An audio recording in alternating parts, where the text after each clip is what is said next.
प्रशासन शुरुआत हुआ है।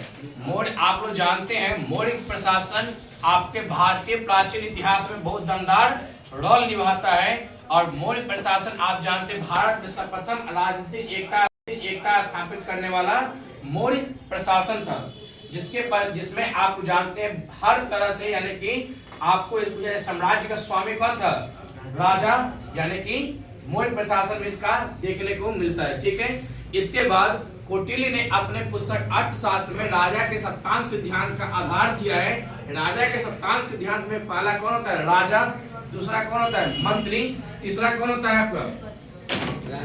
जनपद। चौथा कौन होता है?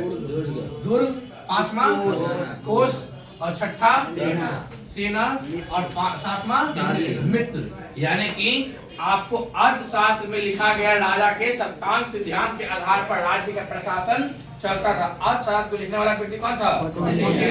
अब कौटिल्य द्वारा लिखा गया जो पुस्तक अर्थशास्त्र, वो किस पर है? राजनीतिक व्यवस्था पर। ठीक है, कि अर्थशास्त्र में सबसे ऊंचे अधिकारी को क्या बोला गया? तीर्थ। और तीर्थ आप जानते हैं जो कौटिल्य के द्वारा लिखा गया अर्थशास्त्र में कितने तीर्थ की जगह है? तीर्थों की संख्या 18 है, जिसमें पूरा प्रमुख कौन था? पुरोहित, मंत्री, सेनापति, युवराज।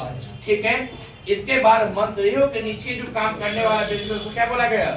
अध्यक्ष। और कुल कितने अध्यक्ष की चर्चा है? कितने चर्चा है? 26। और इसकी भी चर्चा किस पुस्तक में है? अर्थशास्त्र। इसका मतलब आपको यदि पूछा जाए मौर्य प्रशासन पर सबसे बड़ी छाप कौन मारता है? अर्थशास्त्र द्वारा। अर्थशास्त्र किसके द्वारा लिखा गया है?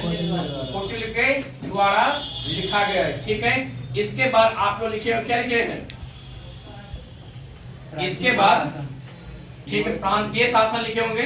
ठीक है, तो इसके बाद कल देखिएगा। आज के लिए इतना ही रहने दीजिएगा, पुनः कल प्रांतीय शासन मूवमेंट कीजिएगा।